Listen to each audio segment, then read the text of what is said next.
We remain steadfast in our commitment in delivering local news that matters, stories that inspire, enriching the lives of Filipinos in the Philippines and across the globe. This is your GMA Regional TV. Buong puso para sa Pilipino. Ini ang GMA Regional TV Balitang Bicolandia.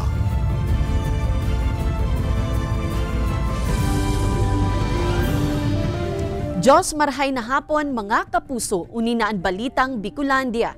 Hatod miyan pinakadarakula asin pinakabagong mga bareta sa Kabikolan. Kami ang tropa nin katotohanan, mahatod nin mga baretang mayong pigkikilingan, mayo nin pigpoprotehiran. Live halidigdi sa GMA Complex sa Naga City, ako po si Kate Dolovieres.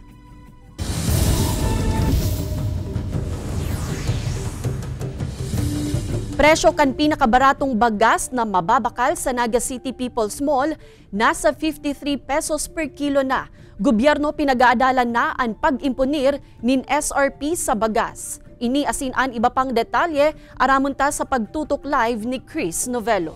Chris?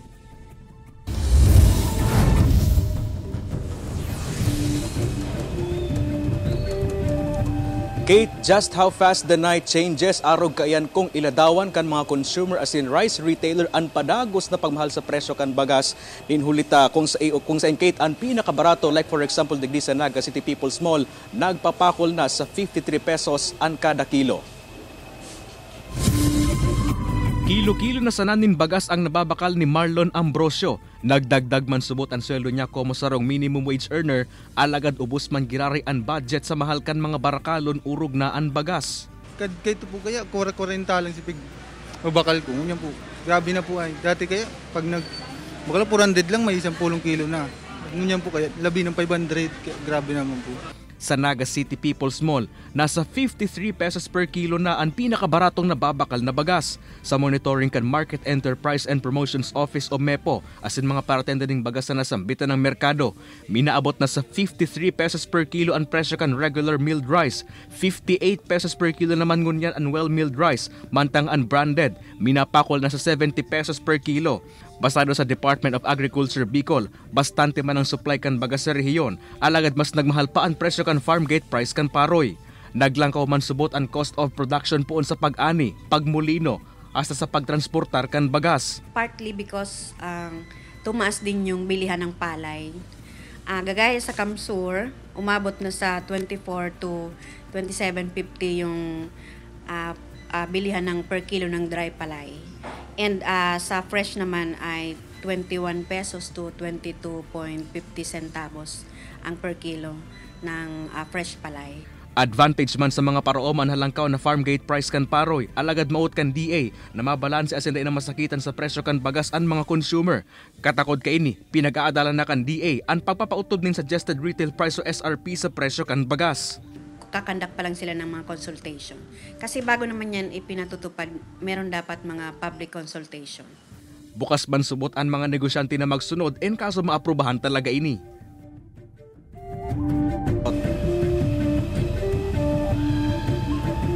Kate, kung babalikan kan September 2023 kan ipinautob ang price ceiling sa bagas asin kan ipinautob yan, nagagrangay ang mga rice retailer asin nagabot pa sa puntong nagtaoning ayuda ang gobyerno sa mga apektadong rice retailer huli kan Executive Order number 39. Ang nagrangay ngunyan Kate kan mga rice retailer imposibleng ipautob ang suggested retail price sa bagas nin hulita mahal ang bakal nindakan bagas sa indang mga supplier.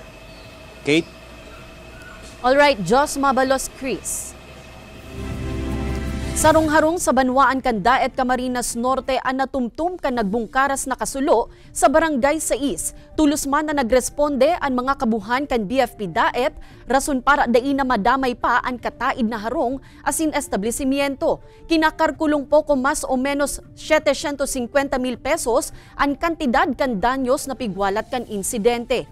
Mayo man ni nakulugan alagad pigaaram pa kan mga otoridad ang pigpunan kan kalayo. Nagpagirumdom ang BFP sa publiko na pirming mag-ingat asin alerto sa gabus na oras tanganing malikayan ang mga insidente nin kasulo.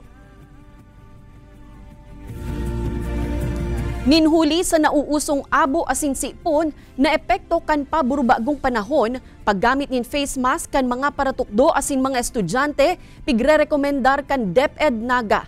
Kasuguan bakong mandatoryo, alagad paagi tanganing malikayan, an urulakitan kan helang. Uyan report ni Chris Novello. Dawa optional na ang pagsulot nin face mask, pinapasulot man ginaray kainin ni Tatay Zaldi ang sayang akin na sinil na grade 2 pupil sa Naga Central School 2. Ano ba sa panahon niyan, uso ang ano ba niyan, ang sipon, saka ang weather, iba-iba ang lipot, init, saka guuran, o ganyan. Kaya pasiguro lang sa virus. Okay lang sa'yo naka-face mask? Opo. Sa parehong eskwelahan, istrikto man na pigpapautob ang pagpapa-absent sa mga school personnel, maging mga estudyante na may abo asin sipon para maibitaran ang urulakitan. Ang advice namin sa mga parents, pag may sakit, ang mga bata, ubo, sipon, pahingahin na muna sa bahay, mag-rest. Pag okay na, saka na lang pumasok para dahil makaulakit. May nakaandaman na face mask si teacher para sa mga estudyanteng may abo asin sipon.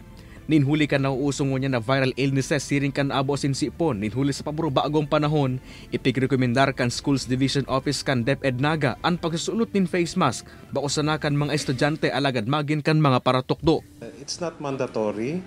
We simply encourage yung mga schools na mag-mask up, yung mga learners, sa kasi ibang maralaog, considering we have a surge of any mga cases of cough, may mga sipon.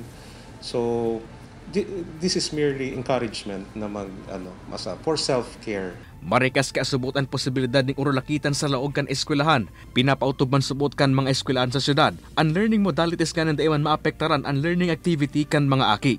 Kay banan si Jovel Obiso, Chris Novello, Balitang Bicolandia. Sa enot na semana kan 2024, nagpakul na sa 149 ang mga bagong kaso kan COVID-19 sa Bicol Region. Sa nasambitan ng numero, pinakahalangkaw ang Camarines Sur na igwang 63 kaso, kabale na ang 21 na kaso gikan sa Naga City. Sigun sa DOH Bicol, posibleng naglangkaw ang COVID-19 cases huli sa wala tuong mga pagtiripon ka nakaaging holiday season. Sa ibong kaini, kinumpirmar ka na hensya na sa laog nin 8 bulan, mayo ng supply nin COVID-19 vaccine sa rehiyon. Alagad ang pagirumdum kan mga health officials sa publiko, padagos na magsulot nin face mask, urog na sa matataong lugar. Mas marahay man subuot na magpabakuna nin anti-flu vaccine para makalikay sa helang. Bigyan po natin ng proteksyon yung ating sarili at yung iba pag tayo po ay nagsusuot ng face mask. Ito po ang pinaka-epektibo para maiwasan po natin ang COVID-19 at syempre ang iba pa pong mga infectious diseases. Mga aktibidad katakod kan kapistahan kan itom na Nazareno, matrayong po asin matuninong subuot na naisagibo sigun sa simbahan asin kapulisan. Rekomendasyon kan NCPO sa mga masunod pang prosesyon, aramunta sa report ni Jessica Kalinog. Mantang nagpapadagos ang huring misa sa Plaza Quezon, padagos man ang pagruso kan dagmang deboto kan itom na Nazareno, hasta sa magpuuna ang penitential foot procession kasubanggi. Padagos pang nadugangan ang mga nakisumaro sa paghatod kan imahen gikan sa Plaza Quezon, pasiring sa Holy Cross Parish sa Barangay Tabuco. Asin kasubagong aga, liwat naman na pighatod sa iyang sanktuaryo sa Kapilya kan Pamilya Redondo sa sitio Burabod, Barangay Palsong Bula, an imahen kan mahal na puon. Sigun ki Father Eugene, nagin matuninong asin makabuluhan ang selebrasyon kan kapistahan kan itom na Nazareno sa syudad ni Naga ngunya na taon. Actually, dakol talaga so nag-abot ka so Banggi. So misang alas 5 na Arsobispo. So sabi ka tong mga volunteers may halos nagdagdag compare so last year. So pighiling naman sa drone shot. Sa obserbasyon man ni Nanay Angela na iyong overseer kan Hijos de Nazareno Lerma, mas dakol ang volume kan mga deboto kan nakaaging taon. Sarong nahihiling nindang rason na weekday ang traslasyon asin penitential foot procession ngunyan. Kaya ang pangaturogan kan mga Hijos sa Naga City na maideklarar como local holiday, ang bisperas asin mismong aldaw kan kapistahan kan itom na Nazareno, nganing mas dakol man na mga deboto ang makapartisipar sa mga aktibidad katakod kaini. Ang sakuya pong pangarap na matawanan mi pa po ning mas magayon na selebrasyon para kay Black Nazarene. As in, magdakul pa po kaming ma-encourage na maging devotos and members kang Black Nazarene. Sa monitoring kan Naga City Police Office, generalmenteng naging matuninong ang kabilogang aktibidad para sa kapistahan kan itom na Nazareno sa syudad. Alagad ang rekomendasyon kan kapulisan, sa masunod na mga taon, limitara na ang partisipasyon kan mga menor de edad sa prosesyon. Baka kung maipit yan mga yan or so dapat ilimit muna natin doon sa mga menor de edad. Doon naman tayo sa mga sapat na gulang. So in observance siguro para makita nila kung paano ginagawa. So sa tabi na muna sila. Piga-antisipara naman kan mga otoridad ang posibleng pagbabago sa deployment kan sa indang mga personahe para sa Nazareno 2025 en kasong madagos ang renovation kan Plaza Quezon ngunya na taon.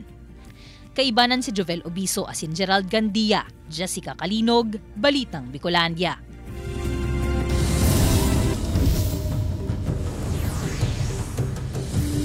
Nasa 89 na mga baby olive ridley turtles ang pigbutasan sa kadagatang sakop kan barangay Katburawan, Ligao City. Ikinaugma kan DNR na tulos na i-report sa inda kan mga residente ang nadiskubring mga hatchling.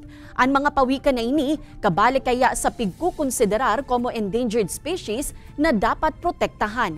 Ang pagkakaigwa subuot ni marine species sa lugar resulta kan mas pinahigot na information education drive kan LGU asin DENR sa mga residente.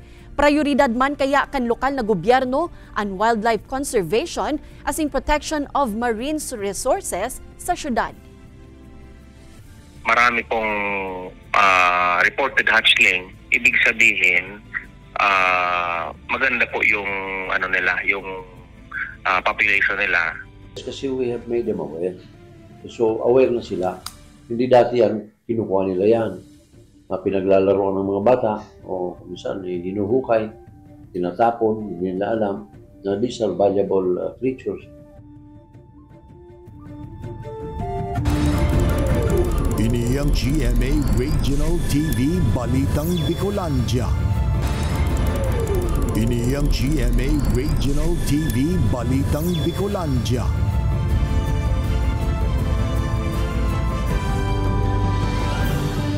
Paratukdo na nawaranin fur baby sa Daet Camarines Norte pigkotongan kan subuot nagpabistong pulis na nakakuakan sa iyang ataman.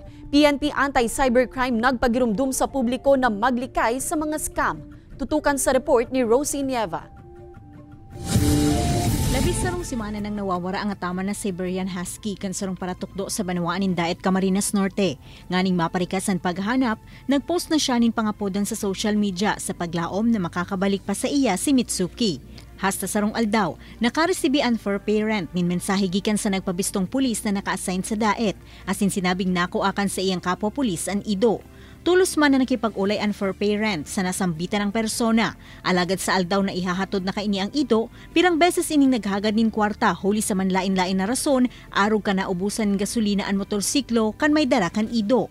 Kan enot nagpadara pa nin kwarta ang biktima, alagad kan magsunod-sunod na ang pigahagad kaini, dumana na karisa na scammer ang kaulay niya. Nainaman na hanap ang taong nasa likod kan panluloko. Sigon sa Camarines Norte Provincial Cyber Response Unit, ang siring na modus ang malaog sa sarong klase nin scam na pwedeng makalaog man sa Anti-Cybercrime Law o Cyberstafa. Kaya pagirumdom kan mga otoridad, Opo, mas maganda na isusoli nila yung bagay na kanila nakuha sa mga agency o yung mga law enforcement agency na pwede makatulong para mas mabilis na malocate yung tunay na may-ari. mas marahay subuot na mag-agi sa salbadong proseso para mapangatamanan ang seguridad kan publiko asin malikayang mabiktima ning anumang maraot na insidente. Ini si Rosie Nieva, Balitang Bicolandia. Pag sa publiko kan mga pribadong impormasyon asin iba pang update sa personal na buhay, dapat subuot na ibitaran tanganing maprotehiran ang social media accounts sigun sa sarong cybersecurity professional. Iba pang lakdang tanganing maibitaran na ma-hack ang account, aramon ta sa report ni Jessica Kalinog. Saruan social media sa pinakamadaling paagi nganing makaulay ang mga barkada o pamilya. Basta may data ka, one chat away sana, updated ka na sa mga happenings. Alagad kasabay kainian mga insidente kung sa inactive social media accounts, nahahack o nalalaog kan somebody. Kaya si Mateo puon kan iluwas ang two-factor authentication feature kan sarong social media platform. Tulos niya na ining pigpurbaran ko mo pagpapasiguro, kasabay kan iba pang strategies. Minsan nilaban yung password kasi madali lang naman kasi makuha yung parang yung username or anong nasa tas yung password talagang medyo talaga doon, mga critical talagang Ang 18 anyos man na si Erica, may iba man na technique para ma-securean sa iyang account. Tigigibo kong private si account ko, tapos yung mga information para dahil po ninda ma-hack tolos. Tapos nagpapalit ng graray po ng password. May pagkakataon man daan na pigre-rebayan niya pati ang pangaran sa social media. Tama ang mga strategy na inininda Mateo asin Erica sigon sa cybersecurity professional na si Christopher. Importante manatandaan, dainanggad mag-post kan mga personal na impormasyon, mga up-to-date na pigigibo o lokasyon, nganing maprotehiran ang sa diring account. Pinaka-epektibo man ang multi-factor authentication. Ang ginagawa po nun is nagkakaroon ng double checking ng login. Halimbawa, nagla-login kayo sa isang social media, magkakaroon pa ng isang authentication method. So, ibig sabihin magpapadala pa ng one-time password, halimbawa sa cellphone number na nakalink or sa email address para ma-verify na ikaw yung mismong person na nagla-login. Pag-abot man sa pagbilog nin password, dapat subuot na ba kung related sa personal information, halaba asin maggamit man nin special characters asin letters. Pigtutulod magin kan Department of Information and Communications Technology ang pagprotehir asin pagpapakusog kan passwords sa man iba-ibang social media platform nin huli ta target man inikan mga hacker. Man iba-ibang social media account, magkakaiba man dapat ang password. Asin kung day bistuan nagpapadaranin mensahe sa social media o kaduda-duda ang impormasyon kaini, never entertain, sigon sa mga eksperto. Kaibanan si Gerald Gandia, Jessica Kalinog, Balitang Bicolandia. Pirang lugar sa syudad ni Naga ang makakamati nin tulong oras na brownout sa aga Disyembre 11 pun alas 9 nin aga hasta alas 12 nin udto. Sa abiso kan Kasureco 2, maapektaran kay ni ang pirang lugar kan Barangay Santa Cruz. Makundusir kaya nin line maintenance work asin power line corridor clearing ang mga personahe kan kooperatiba sa parte kan General Luna Street. Pigsyarto man kan Kasureco 2 na tulos na ibabalik ang supply kan kuryente oras na matapos na ang patrabaho. Duwang pamilya sa Daet Camarines Norte pigtauan nin harong. Materyales na ginamit sa konstruksyon kan harong gibo sa basura. Ang detalye aramon ta sa istoryang ini. Dawa nag-aginaan kapaskuhan, day pagiraray natatapos ang pagtatao asin pagresibining regalo. Duwang pamilya kaya sa Banuan kan Daet Camarines Norte ang naging benepisyaryo kan libreng pabahay kan gobyerno. Alagad an espesyal digdi, ang mga materyales sa pagpatindog kang harong, gikan sa mga basura. Inapod ining pabahay mula sa basura kan Solid Waste Management Office.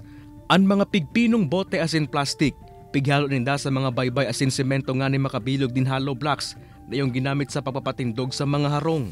Yung opisina namin galing din sa basura. So at least meron po silang makikita na sa basura pala maraming pakinabang. Di man nalikeng maugma ni Ronald Nasaro sa benepisyaryo kan proyekto kung sa inatisindang nagtatsaga kay banan ang pamilya sa pinagtagpi-tagping trapal asin tarpaulin na harong. Maayos na pong nakakatulog ang 3 kong anak na mga bata pa dito po sa sa bahay naming bago. Labi man ng pasasalamat kan pamilya ni Rene. Ulit mas pusog na subot sa ngunyan ang saindang harong. Asan day mo hunaon, nagigan ini sa mga basura. Malaking tulong na po talaga dito sa amin ito. At matagal na po namin itong titirahan. Habang buhay na. Sa paagi kan programang ini, imbes na makaraot sa kapalibutan, maot kan Menro SWMO na maging kapaki-pakinabang ang mga basurang natitipon sa laog kang nasambitan ng banwaan. Ini si Chris Novelo, Balitang Bicolandia. Ini ang GMA Regional TV Balitang Bicolandia. Ini ang GMA Regional TV Balitang Bicolandia.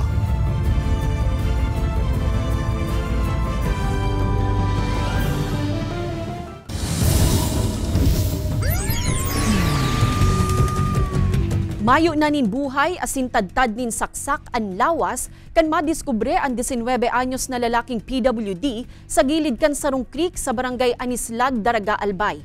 Sa inisyal na investigasyon kan Daraga PNP, huring nahiling nakaibanan kan biktima ang sarong 14 anyos na lalaki na kabistuman sa nakaini. Kun kaya ini an enot na naging person of interest.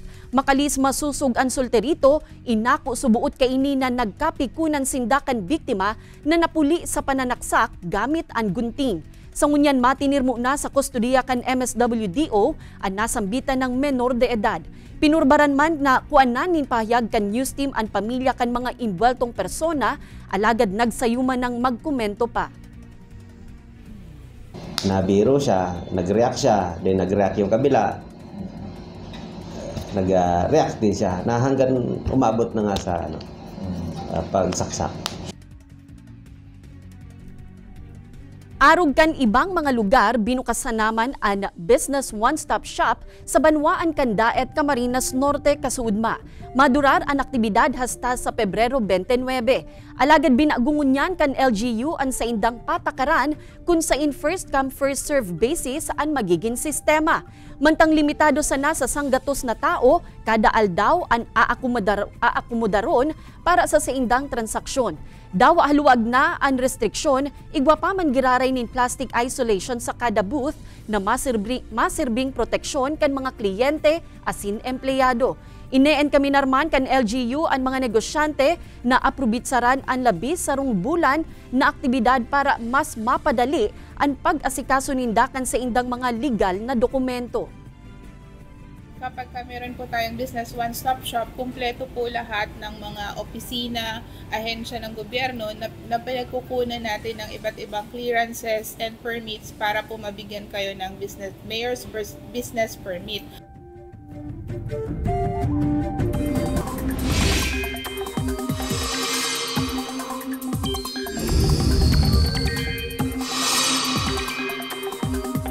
Mga kapuso, para mientras na nawara ang epekto kan shearline, alagad mapadagos ang tsansa kan pag-uuran sa pirang parte kan nasyon. Huli iyan sa malipot na duros amihan, asin mainit na easterlies o duros na gikan sa dagat Pasipiko. Basado sa datos kan Metro Weather, may tsansa nin pag-uuran sa pirang parte kan Camarines Provinces, Catanduanes, Albay, asin Sorsogon. Alagad kaipuhan man giraray na mag-ingat sa mga biglaan na pag-uuran kan mga kapuso nyatong yaon sa natatadang parte kan nasyon. RHU Minalabak nakatalaan ng magdistribuir nin deworming tablets sa mga barangay asin eskwelahan. Suporta kan mga magurang asin eskwelahan sa programa, kaipuhan subuot tanganing maibitaran na ang malnutrisyon asin iba pang helang kan mga kaakian. Uyan report ni Jessica Calino. Preparado na asin ready for distribution ang nasa 26,000 na pedaso ng deworming tablets na pigbakal kan lokal na gobyerno kan Minalabak, Camarines Sur. Twice a year o tuyong bulan in Enero asin Hulyo, nagpapanaonin libreng pampurga ang Rural Health Unit kan Banwaan sa mga barangay pati na sa mga eskwelahan. Importante po siya, especially po sa when it comes to nutrition, kasi mas maray pong mayong bulate ang sa tuwing mga kaakian para ma-prevent po ang malnutrition. Yan, kasi na nagkakos po ning kadakol pong mga hilang kasi nagpapababa siya ng resistance pag ibang bulate. Ang bulate na kukuha sa maati ng mga bagay o kung nagbibitis sa luwas kan harong, pwede ining maglaog sa pores. Suportado man subuot kan Minalabak Elementary School ang kampanya kan RHU asin kan Department of Health pag-abot sa deworming. Pigsasabayan maninda ini kan wash in school program o paghugas nin kamot kan mga estudyante before and after recess. Saro po sa paraan para maiwasan ang pagkakaigwa ng bulate ka mga aki is hand washing. So may time po kami para mag hand wash and toothbrushing po. Si Lola Mary Ann, proven and tested na subuot ang magayon na epekto kan pagpupurgas sa mga kaakian. Gara po ginaganan sila magkakan. Kami po kapag nagpupurga, pigpapaano may muna itong mga mahahamis. Sa buruhay po daang mga bulate kan sa lagang tulak. Sigun sa Department of Health Bicol Center for Health Development, 5 to 65 years old ang dapat na nagsasairarom sa deworming. Dapat na pigigibo ini taon-taon, nganing maibitaran man na maglala kundi maagapan. mag-deteriorate yung katawan tao, yung health niya, di ba? Kasi magiging chronic na siya. Imbes na parang may mga sumasakit lang yung tiyan, ganyan, magkakaroon na ng tubig, ascites yung sinasabi, di ba? Apektado na yung pagdudumi niya, yung ganyan. Hanggang sa umakyat na yan, sa lungs, sa brain, ganyan. Affected na yung mga organs na yon. Sa bilog na Bicol Region, duwaan endemic areas o medyo halangkaw ang kumpirmadong kaso kan schistosomiasis. Helang nadarakan bulate, kaya mahigot man an Oplan Goodbye Bulate campaign kan ahensya. Nganing dai na ini madugangan pa. Kaibanan sa Gerald Gandia, Jessica Kalinog, Balitang Bicolandia.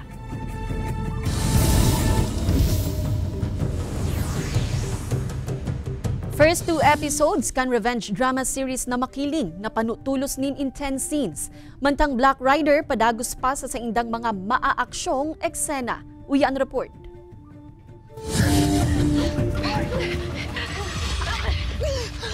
Akala mo makakatakas ka? Napanoonin mga intense na eksena ang first 2 episodes kan revenge drama series na hatod kan GMA Public Affairs na Makiling. Ito hinahanap nyo, di ba? Ha? Ito yung gusto nyo, di ba? Yung mutya! Pues sundan nyo! Ang mutya! Ang mutya! Ayop ka! Nagpuun naman ang matinding pangaapi kay Amira kan Crazy 5. Kinabiliban kan mga paradalan ang naging performance kan cast sa primerong episode kan serye na share to subot mataunin twists, drama sin aksyon, mantang nagdadalagan ang istorya. Ang tabayanan ang Makiling tuyong alas 4 nin hapon sa GMA Afternoon Prime. Kung may masamang nangyari ka dyan, sasabihin ko sa ibubuto. Nagpapasalamat man ang cast kan full action series na Black Rider sa suportang padagos na pigtatao sa indak kan fans. Ini makalis na makaguno ang serye nin halangkaw na ratings. Pigsishare man ka mga nagbibilog sa Black Rider na madagos-dagos pa ang mga maaksyon na eksena sa Kapuso primetime serye kaya ang tabayanan iyan tuyong 8 p.m. sa GMA Telebabad. Ini si Don Jimenez, Balitang Bicolandia. Madadalan ang episode na ini asin iba pang pinakahuring lokal na bareta sa official website kan GMA Regional TV, www.gmaregionaltv.com. Pwede man kamong magbisita sa samuyang official YouTube channel, GMA Regional TV, asin i-click ang subscribe button para sa pinakamaiinit na bareta hala sa man-ibaybang rehiyon. Mabalo sa mga kapusong Bicolanong nagantabay, magin sa mga kapuso nyato abroad. Ninhulita sa GMA Regional TV, Local News Matters. Asin yan ang pinakadakula asin mainit na bareta sa Kabikolan. Ako po si Kate Dolovieres. Kami ang GMA Regional TV Balitang Bicolandia, bilog na pwersa para sa mas dakulang misyon asin mas mahiwas na pagserbi sa nasyon.